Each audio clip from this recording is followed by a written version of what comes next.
Where are the clowns? Where are the clowns? Where are the clowns? Where are the clowns? Where are the clowns? Where are the clowns? Where are the clowns?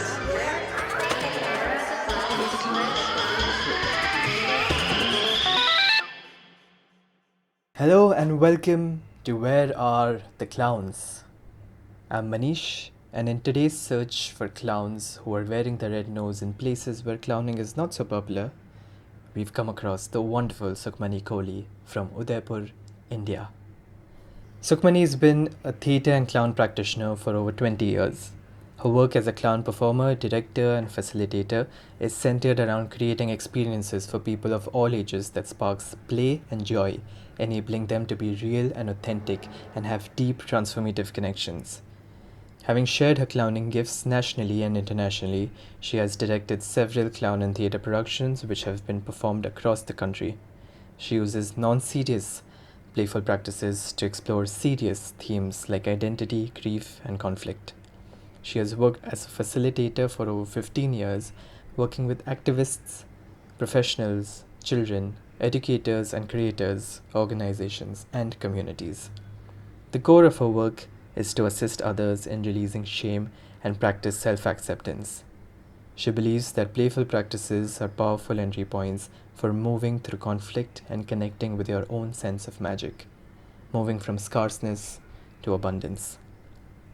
A small note before we begin: this episode was recorded at the end of February 2025, so you may hear some references dating back to then. This interview was also recorded over Zoom, so please bear with us for any audio fluctuations you might hear. We hope you enjoy the interview. Where are the clowns? Are you in Udaipur? Yeah. I've been watching all the things that you've sent since yesterday. Mhm. So I have a lot of questions bubbling up. Um, but I would love to start with um, knowing more about what growing up in Chandigarh was like for you. You grew up in Chandigarh, right? Yeah. Yeah, and in a theater family. Mhm. Yeah, I would love to start with what that was like for you. Um, so I think I was about 3.5 or something when we moved to Chandigarh. And the reason my father was teaching in FTI before that. So the reason that my parents thought wanted to move back, this was in must be 88 or 89. And I think they wanted to move back because Punjab had started to pick up the pieces after the violence after 84, and they wanted to be part of that. They wanted to be kind of to contribute and to help out, and so you can imagine, like, I when we came back, then dad had this theater group and my mom was also part of it. And so I had earliest memories of people, being in the house around us, extended family, and people doing theater, and us being me and my brother. I have an older brother, so both of us, little ones, being part of like street plays, going to rural Punjab together. I remember my Taya ji, who was also part of the theater group, had an Omni, and all of us used to just fit into the Omni and go. And um, I don't think at that time it was like it was just every day. But when I look back, just having weird people around me, kind of, people who would talk to me in gibberish, and I just have this weird visuals of people making big posters for um, protests and things like that. So and but I used to go to a conventional school. So it was very, so growing up in Chandigarh was many worlds, because Chandigarh, also being Chandigarh at that time, especially in my teens, was when the Gedi route became popular. So I don't know if you've heard about the Gedi route, but the Gedi route was basically rich kids mostly, lots of in their big cars with loud music, there are few sectors. There was a route, so they would just kind of drive around. And Gedi means to come around, so they would just kind of drive around, and that is what they would do. So there was that culture also that was going. Is a lot of Chandigarh has a lot of rich landowners, from mostly from Punjab. So they would have big lands and they would have other people working there and they would live in Chandigarh. So there was a lot of money also. Mm. So there was a lot of like I was part of many worlds because I would go to school and there were all these kids who would talk about, you know, of their village and going there and the land and the money and the giddy route and then I would come home to activism and weird parents and weird people around me. So obviously, I think as I when I was younger, it was okay. Yeah. I remember we went to Pakistan to perform a play. The play was called Aki Delhi's, and it was basically a plain Punjabi street play Mm. that used physical theater and revolutionary poetry from Punjab. So Pash and Pathar and Pitalvi and all these guys were their poetry, and it was physical theater, and we were part of it. And we went to in '97 had to go to Pakistan to perform it, and my parents went to the school to get a chutti for me, and the principal was like, "How can you take your kids to Pakistan?" And there was all that conversation. Yeah, so there was a lot, and as I grew into my teens, it became weirder, and I felt more and more like a misfit. But I think I found my fellow misfit friends around me, and so, but it was still hard. I think eventually it became like this, then the complex of like really not fitting in and like um, um, starting to feel the judgment sometimes of being weird. Uh, but yeah, home was safe, and my parents used to travel a lot, so I also got used to living at home with my grandparents alone on my own, taking care of myself very early.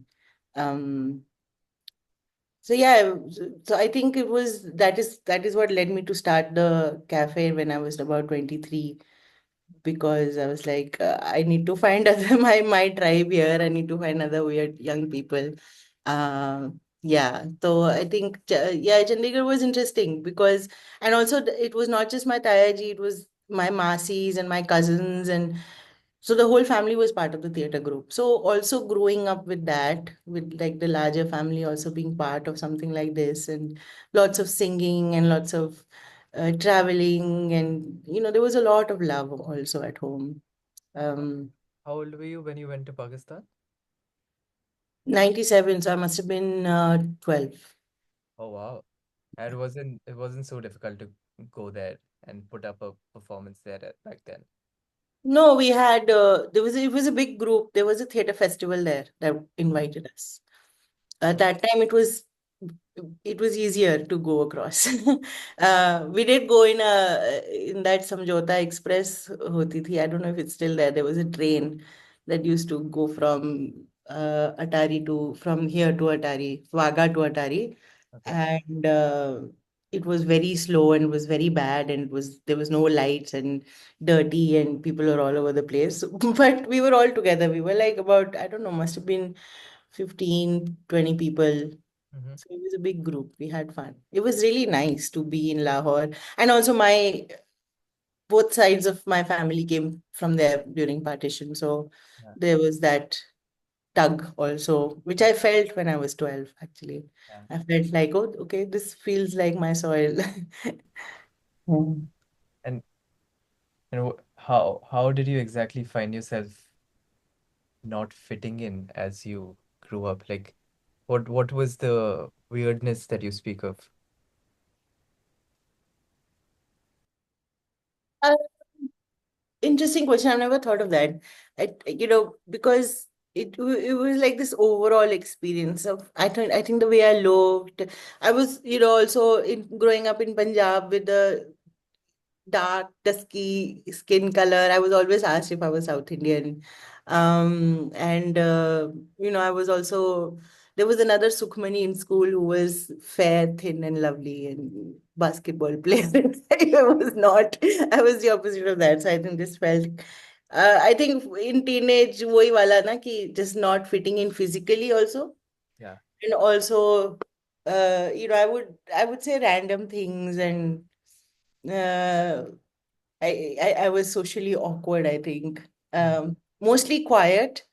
I think eventually I remember people saying that Sukhman is very quiet, and um, which was weird because otherwise I'm not, if given the chance. I but yeah, I had ended up become very timid. So it was very difficult actually. I remember once having wanting to ask for an extra sheet of paper during exams, and I think I got so much into this complex that I couldn't even voice that much. There was a point that I came to. But theater, at that time, theater was, I was just like, I wasn't really doing theater with the family. I was young. I think I was 16 or something when I really started kind of getting more involved in theater and doing more workshops with my father. And that's when I started finding my voice again.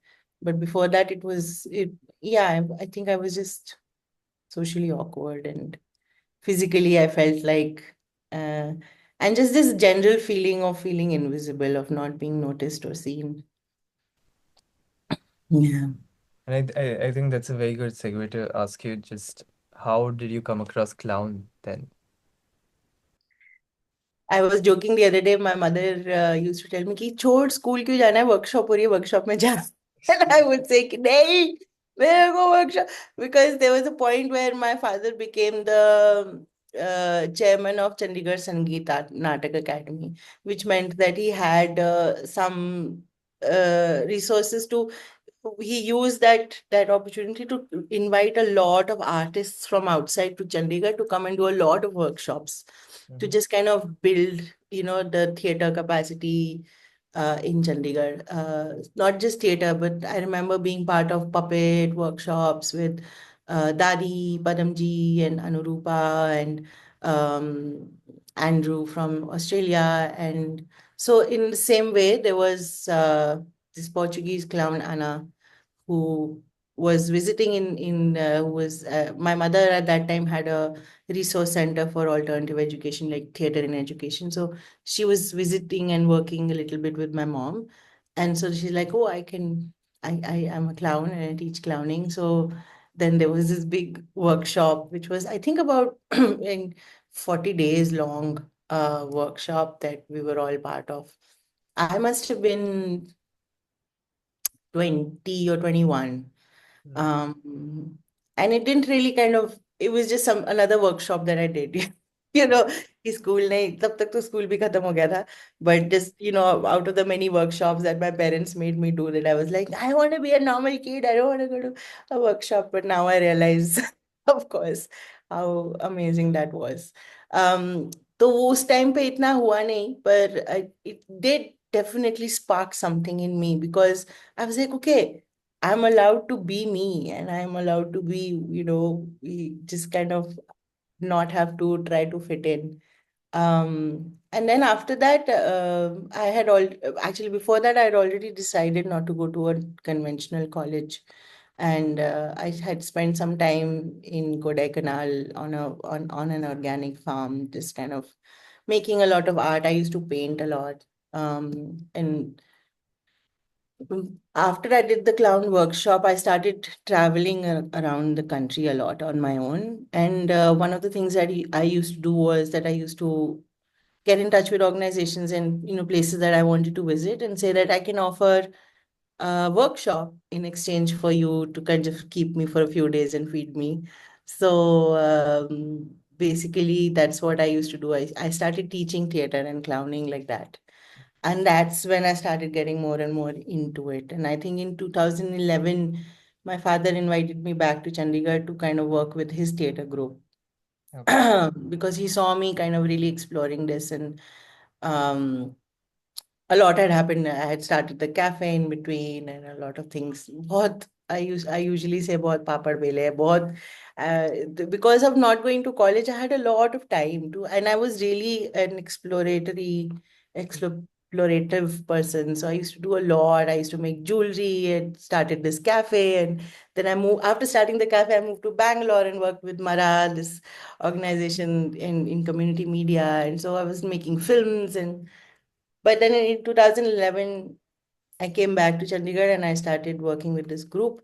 And that is when I really got into it because I had to really, um, I think I read a lot online. I found a lot of things to kind of, and the more I teach, the more I learn. That's my learning process. So it took us 7 months to make that play, which was called Romeo and Juliet and Seven Clowns.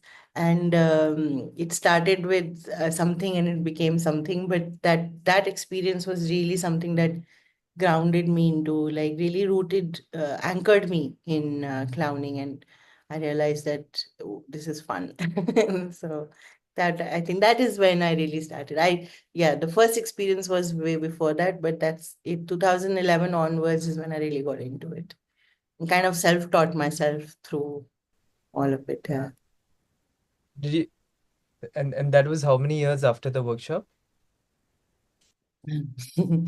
uh, 2011, I must have been 26 now. For about almost 4 5 years. Yeah. Wow. So you learned for those 40 days in that workshop, and then for the next 4 5 years you you went Yeah, on I just explored teaching. on my own. And Yeah. did you have a, a moment when you understood what clown is? Because I'm assuming post 2011 it became a big part of your practice. So for you to Apart, I think I kind of, because of the way I learned it, Mhm. it was fragmented, my learning, no? So there was a point when we were making the show, when I realized that we can't have a script and we can't, it has to come from the clown's own experience. So we were exploring love, right? Because Romeo and Juliet, and the actors that I was working with all came from rural Punjab mostly, and Himachal. And and all of them were boys, and their experience of love and what that was like. So at some point I was like, no, this has to be something that I have to kind of help them figure out what their experience is. And I've always had facilitator skills. um I realized that when I started the cafe, and I realized I can be someone who can create safe spaces for people, which is what the cafe was. The cafe was meant to be a safe space for me, but then it became for other people. So I think that I had to really kind of facilitate that process, of digging deeper, finding our own kind of experience, and then bringing that out in the clown. And then as I did more and more, then I realized, I learned, I think, more about problems, and problem solving, and clowns problem solving, and always getting into trouble, and then loving the fact that they can't solve a problem, and just kind of playing with that, putting themselves in risky situations, knowing that they're going to. So loving the fact that they will fail. Just kind of embracing these things kind of happened more and more. Then I did this. I think I realized in 2015 that I need to kind of have better physical theater skills. Um, Theater was part of my body generally because of how I grew up, and street theater especially. But physical theater was something like comedia was something I wanted to explore. So I did a course that these guys, uh, Ashwath and all, organized in Delhi with a German artist. And so I kind of did that. And that really also changed a lot of things and brought me deeper into the wisdom of the clown, and physicality, and how physicality kind of um, can create so much of vulnerability also. uh, so yeah, I think it's been just, there's not been one point, there's been many points. And even now, I feel there's so much that Yeah. the clown teaches. at some point, I don't know when, it just kind of became part of my life. And like my husband likes to joke and say that, okay, I've married a clown, I have to be ready for anything because there's no like professional and personal. Clown is everywhere. So clown is forever part of me. So yeah, but I think in that 40-day workshop only I had kind of gotten in touch with this fact that the most honest, that thing of that most honest part of me, the most vulnerable part of me, that is the clown. And the idea is to manage to kind of unmask and bring that out. And that obviously didn't immediately happen, but it's still happening.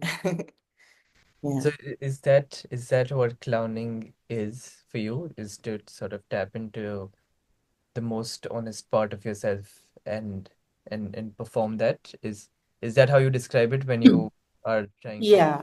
tell others about it? Yeah. So I usually like tell the story that uh, and I think it probably is inspired from my own story of how when as kids are, I think, are clowns because there's no filter, there's no mask na. They're doing whatever they're experiencing and emoting and showing emotions and very less fear. But as we grow up, we are told off, na, कि नहीं ये नहीं करना, and this is not how you have to be. This is how you should be a girl, and this is how you should be a boy, and a daughter and a student. Yeah. So then there are all these definitions that come in, and I say that in order to protect myself from being scolded and being made fun of and standing out too much, I put on the masks. So I'm protecting myself in a way. Yeah. And to becoming a clown is to take off that protection. So as we grow older, we get more and more protected. So that means more and more masks. And so I think that's the essence. Of course, it's also when the masking starts happening, the disconnection from joy, from silliness, from what the world considers silly, Yeah. from play, basically, our playful selves, which is, for me, play is not just action, it's an attitude. Mm. It's about really kind of taking risks. It's about seeing the world Yeah. as possibilities and really kind of diving into something and being open to possibilities. So the masks kind of make me disconnected from that. So it's also about it's not just about being honest, but also getting back in connection with that part of me that's joyful and that's risky and yeah, I think that's the essence. And of course, then there's a lot more. There's all the rest of everything is just ways of getting there, I think, means of getting there. Beautiful. I feel curious to know if because this clown journey took off um I believe in your early to mid 20s, and for a few years before that you had been feeling like you were a misfit. Did the clown sort of help with I know of course you run this workshop series now called Glorious Misfit, so there is some connection there, but did at that age did it feel like this misfit part of you has found something, or or Yeah, feel seen now, or something like that? yeah. I think I don't think I could articulate it this way at that point, but I definitely felt it. Mm, In fact, I even with theater, I would not always feel like when I'm on stage, even if I'm playing a character, and because I hadn't done clowning at that point, it didn't make sense to me in my like logically, but I felt it that I was closest to being myself mm, on stage. And that was weird for me because I was like, huh, but I'm playing a character. I'm not playing Sukhmani or Nana. And but then later I understood that for me, being in that space of vulnerability allowed me to kind of really be me. It gave me the license. It gave me like I didn't have to. So, which was weird being in the spotlight. Yeah. was was what it took for me to be me. So yeah, it um, definitely felt that way from the first go. Like the first workshop that I did with Anna, that is how what I took away from it. But that was more of in a sense of an experience. I could only later kind of articulate it. I don't think I articulated it at that point. But yeah, this misfit thing is a very recent articulation for me. Uh, yeah, it Yeah, kind of just happened. it's so weird, no? We very often talk about masking in theater. We talk about just the different kinds of masks that we Mm. put on in theater. But um I think there's also been a cultural shift of in the last few decades, I would believe, where our social lives are way more masked. And theater feels like Mhm. a much lower level of masking and sort of gives you Liberation. liberation. Yeah. Yeah. And also with comedy, when I was doing that, it was a short 10-day course only, but I don't think I really went too much. And there were these archetypes, right? And that confused me a lot. And but then I also realized that I think these are also just kind of ways of play. The idea is to get in touch with play. Yeah. And that other stuff just happens on its own. And play is such a beautiful space to be in because it just armors are down and possibilities are tremendous and um, so that space of play is to get to and whatever it takes, so if it's like the archetypes or getting in your body. And so there's another thing that I do which I discovered I think in my late 20s. It's a practice called interplay, which some dancers started many years ago in California, and I got trained in leading that. And it's so simple and so easy, and especially for people who feel like they're not artistic or are not movers or dancers or not graceful as dancers, like how I used to feel, can so easily get into movement and playful and that space of play, and the body, is so uh, without the mind stopping it, the body can be so playful. Yeah. um, so that space of being in touch, in connection with the body and the now. And also this exploration. I used to feel like be in the now, and it became such a big about 10 years ago. This spiritual movement happened, and everyone was like, be in the now and be present. And I was like, ye kya hai? Matlab, wow. But then I think that the clown also taught, it was interesting exploration for me also to really understand what that meant and what it meant to be you. Mm. And I think that because for me, the contradiction was ki everyone says be you. And then I was like, but I'm many people, and today I'm something, and tomorrow I'm something, and if I'm being me, then I'm also in a way compartmentalizing myself because I heard so many people say मैं तो ऐसी हूँ, मैं तो करती नहीं हूँ, या मैं तो बोलता नहीं हूँ, मैं introvert हूँ, मैं extrovert हूँ. And I was like, but this thing of being you is also it's cultivating a culture that's also not about really honesty, and it's about again putting yourself in a box.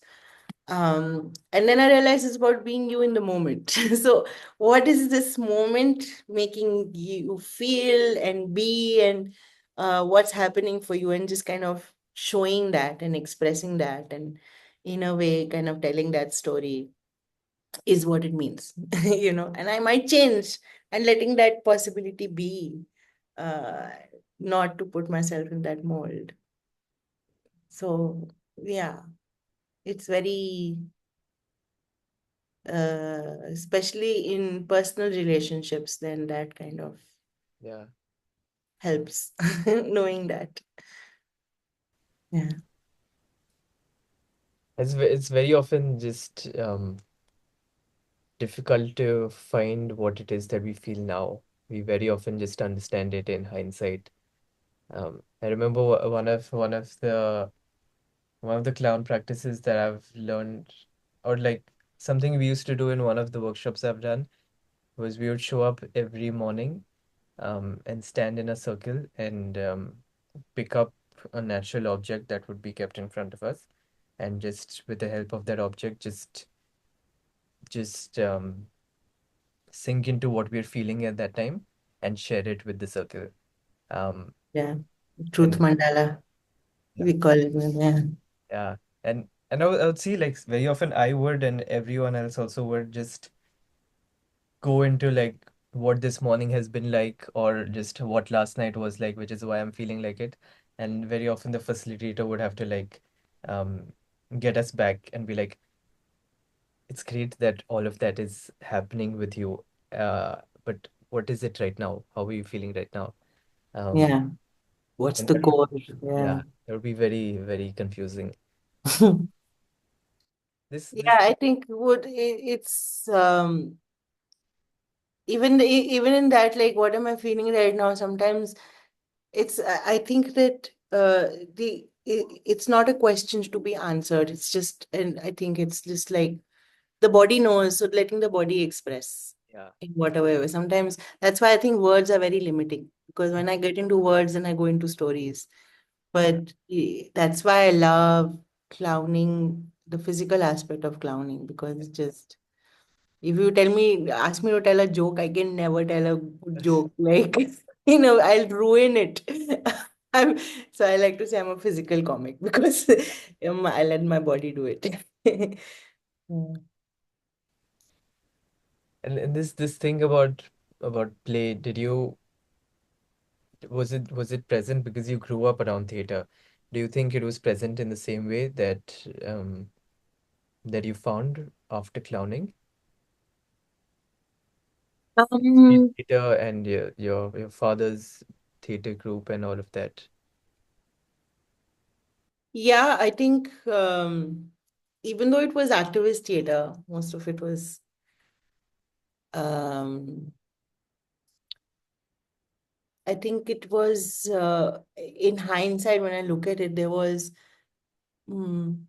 there was a lot of play, and it was serious play. Mm, I think that's what I'm discovering now, that um, play is uh, play is not only about laughter and joy and light. It's lightness, but it's not. It doesn't always look like that.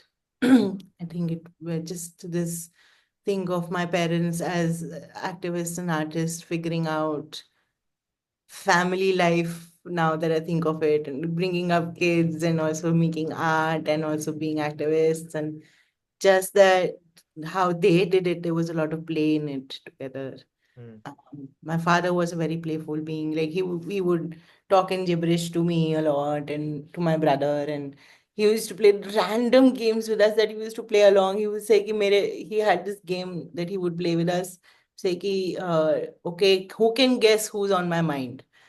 Between the two of us, me and my brother. And me and my brother would go, me. And he was like, okay, you win, you get 50,000 rupees. And of course, we never got it. But he would like, he was a very playful being, and so was my mom, is my mom. So I think just having that, growing up with that, um, was, now that I think about it, for sure, that kind of grounded me in that space. A lot of times didn't feel like play. Like, how I said I lost my voice and I felt really invisible also in my teenage.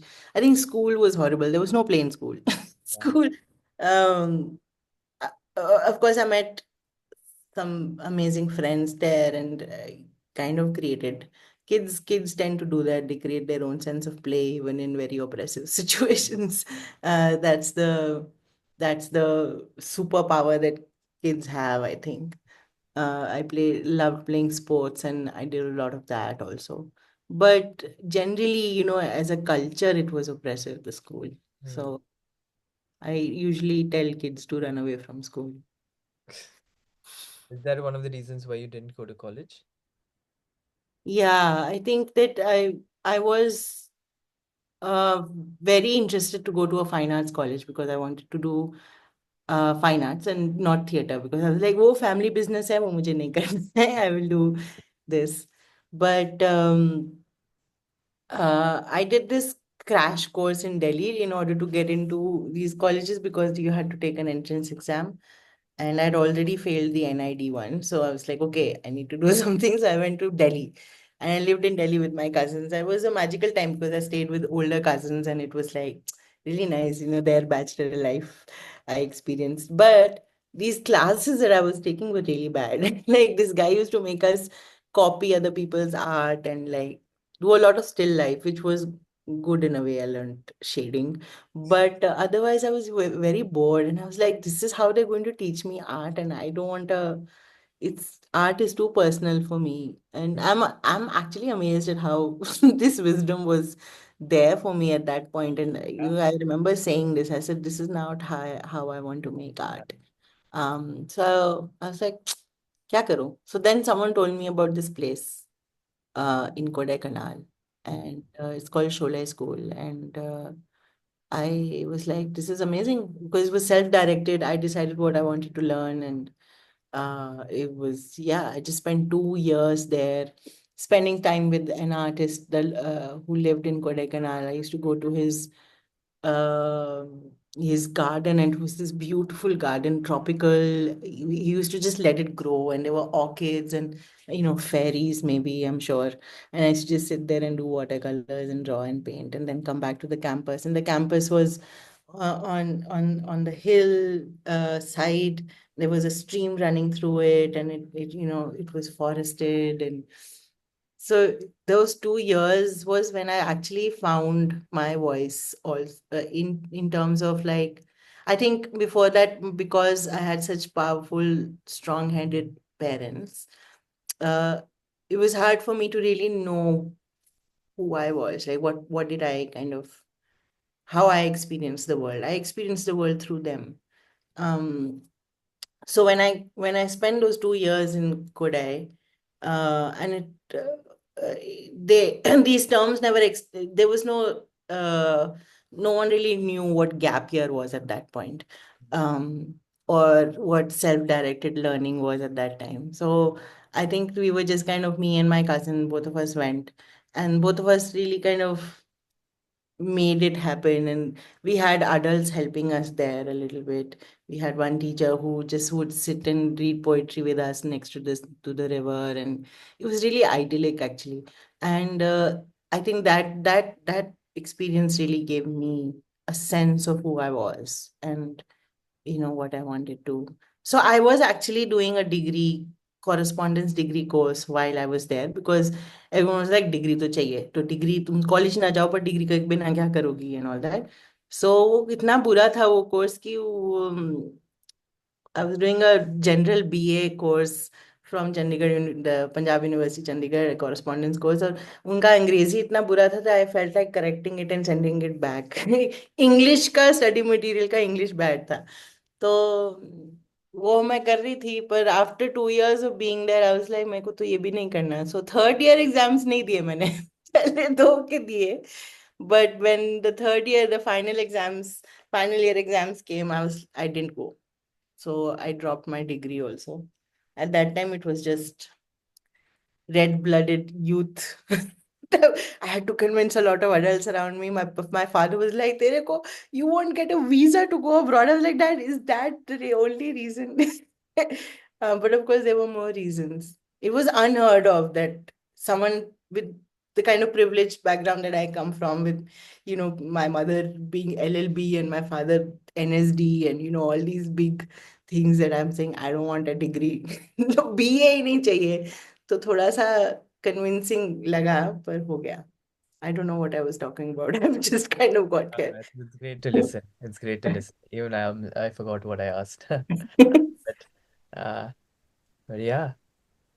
Actually, a question I have that's coming up now is when you started teaching clowning, because we've spoken a lot about um,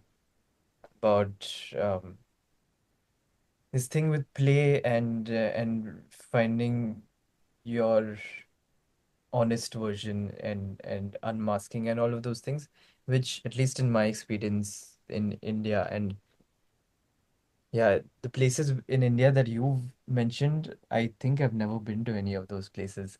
But so yours might be a very different experience than mine. But I very often find people being very reluctant to um, this kind of work or display in theater because I very often watch theater around me and I'm like, you're calling it a play, but why are you not playing? Mm. Why is everything so serious? Like, why are you taking yourself so seriously? I almost feel claustrophobic being in the room with you. Mm. Um, did you have when you started teaching and including play in it, when you started facilitating, um, did you find any such do you have any such experiences? Yeah, I don't see, I've always felt like um I think I uh okay, let me frame my thoughts. So one of the things, because my father and my brother both are NSG graduates. Okay. So there was this exposure and privilege that I always acknowledge I have for the background that the family have, because a lot of people if they did not have this family, I wouldn't have been able to do the things that I've managed to do, just saying no to a degree also, for example. But I feel like also because I do not have that kind of a degree or like this training, the many times the first question I'm asked as a clown is, "Where did you train?" And I'm like, "Oh, I don't know, I'm self-taught." Some clown from Portugal taught me, and I say Portugal because then I feel like that will give me more credibility, you know. So I think that एक तो कि वो सब है नहीं, वो branding नहीं है, for training and things like that. So that is one thing that I feel people don't take me seriously that much. And then I start talking about play, and I think it just kind of, it's not that they don't take it seriously. It's just a lot of times it just bounces off their heads and it feels inaccessible for a lot of people. And I think that's the problem, that play has become inaccessible, Yeah. you know, and it It's feels, almost part of our art culture. Like you yeah, yeah, mentioned, your teacher was teaching you like still life and all of those things. I feel like the more we grow up, the more we feel like that is how you do art, like yeah. copying a formula of how to do it. Um, I think a lot of Indian forms also are about how to do it perfectly, Mm, how to do it well, as mm, compared to like playing and letting things come out. yeah. I think one of the reasons for doing a podcast like this is also like you said, someone like me has gone abroad and studied it. Someone like you has studied it from someone from abroad who came to India. But at the core of it, like it is something that wasn't created in this part of the world. No, yeah. But I think you and me both feel like it's so necessary for this part of the world to know it. Because it's part of our world. Yeah, You know, clowns have been part of our culture forever. yeah, Narad Muni, for example, and the Akbar Birbal stories were always told. And jesters have been in folk theatre forms forever, and they're still there, and they still get away with making political commentary, yeah, which the other English-speaking comics can't get away with, right? They have to face cases. But the other day in Udaipur, there is this one folk theatre form here that I was watching, and they were making fun of everything that's happening in the country right now, yeah, and everyone was laughing because people don't care actually, if you yeah, look at it. With this whole thing of that, oh, polarization, and we're all, it's a very surface level, which is very scary, which is the scariest thing. Yeah. But people here, folk with theatre forms तो यहाँ गांव में होते हैं. People were laughing. They were finding it funny. Yeah. कि तू क्यों वो कह रहा है तू क्यों तू तू अच्छा करना चाहता है देश के लिए करना चाहता है तो क्यों हिंदुओं के पीछे भाग रहा है they were saying things like this which is I was like oh shit क्या होगा but nothing happened. So it's been play has been part of our the other day.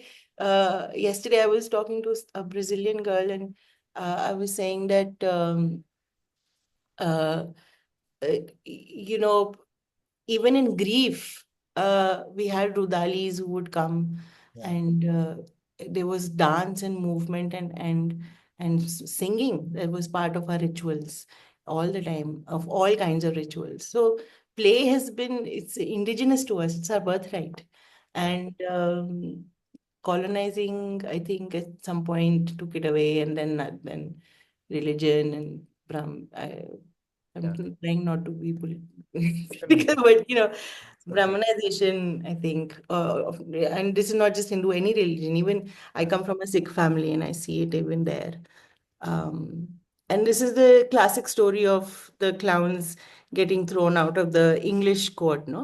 Yeah. So the story, the story that they were clowns were always part of the king's court, and they would make fun of the king, and tell the king that ask questions from the king also. And king was, and then the church came in and said the king is the god, and then they didn't want anyone questioning, so they threw the clowns out, and that's when circus started because the clowns were always caught in part of the court. They were never outside for common people, and when they were thrown out is when we started having the beautifulness of it. But I think that clowns are very dangerous Mm. for a society that wants to control people.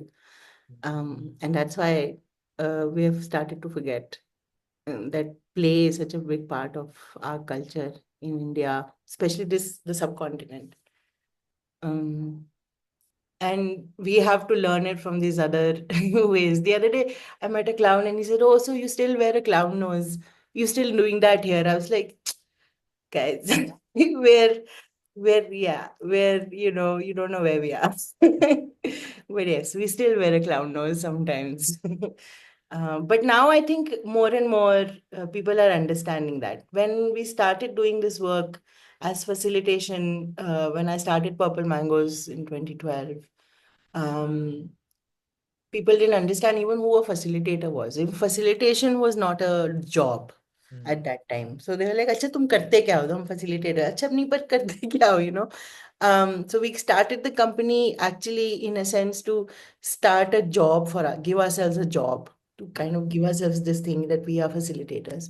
And now there are lots of facilitators. People are understanding.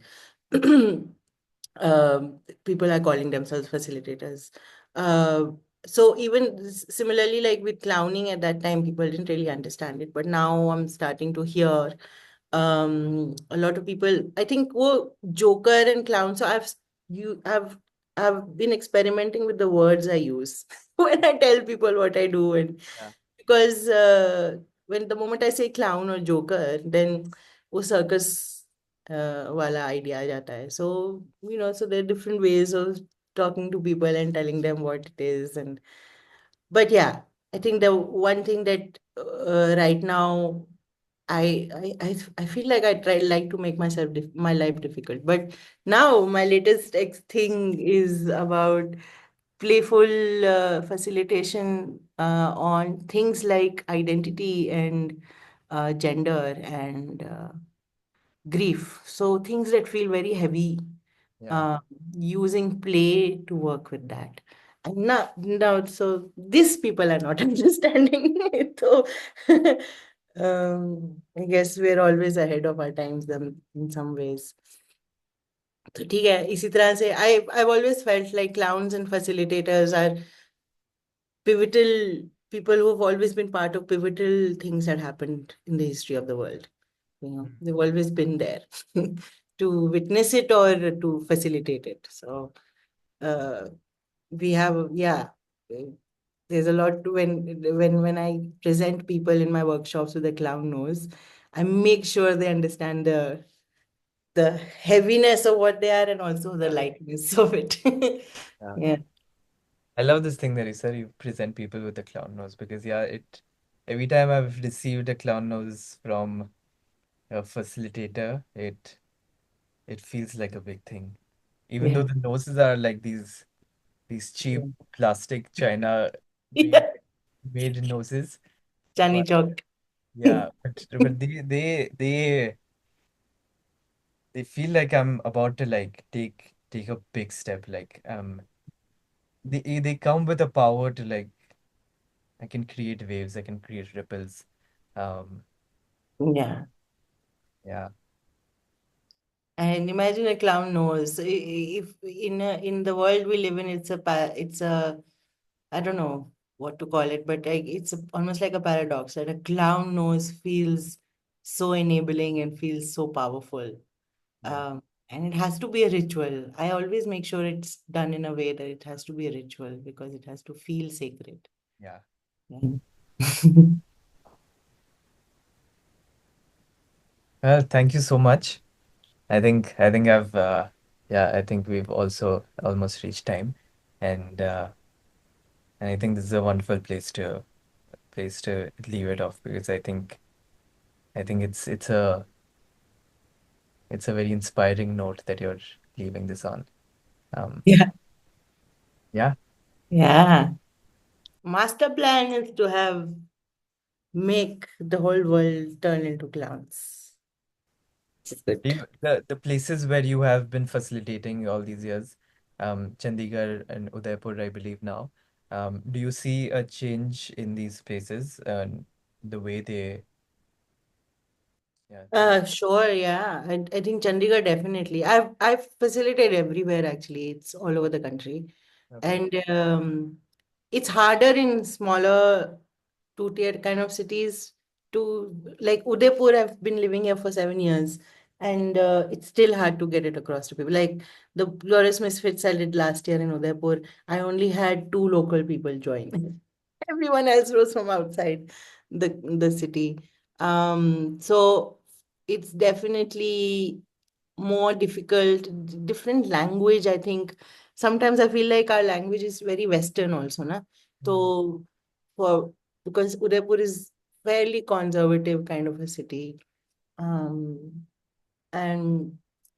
we have to kind of understand how to also say it in a way that is it's more inclusive, I think. I have to keep checking myself and my language because I've learned from people outside. I have to check myself that am I being too is my language too like mm, uh, non-inclusive. I feel like only people in Delhi and Bombay and Bangalore would understand. So I enjoy working with people who are not in big cities, but then there's no money. So I have to I have to figure that out. And like I said, the non-NSD and the non brand on my back is always is not helpful not to not to have that, but हो जाता है हो जाएगा. I've been doing this for many. I'm 40 now, so I've been doing this for too long. Um, yeah, but I think that from whoever I tell, my icebreaker in parties is that I'm a clown. And then they will be like, no, I'm sure you're not that bad. And I've said, no, no, I am a clown. So then yeah, it's good. Then people are interested and say, whoa, you can do that? And I said, yes. Especially as a woman. I think it creates more ripples. yeah. It's become a bit of a slur almost to call someone a clown. Like so Uh, on the Politicians are called clowns, and I'm like, hey, yeah, no. yeah. Like very often, like yeah, on the internet, I see so many people just calling like others clowns, like it's an insult. Um, yeah, but yeah, it would be so nice to get government funding for clowns. That's just too distant a dream in current India right now. Not right now. Yeah. Well, thank you so much. Um, Thank you. this was a lovely conversation. Um, yeah, thank you so much. Thank you for having me.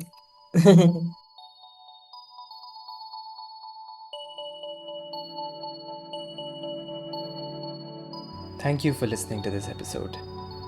Where Are the Clowns is an audio interview series committed to bringing stories from clowns all over the world, thanks to the Clown Spirit Fellowship by Barnaby King and Dan Rudolph.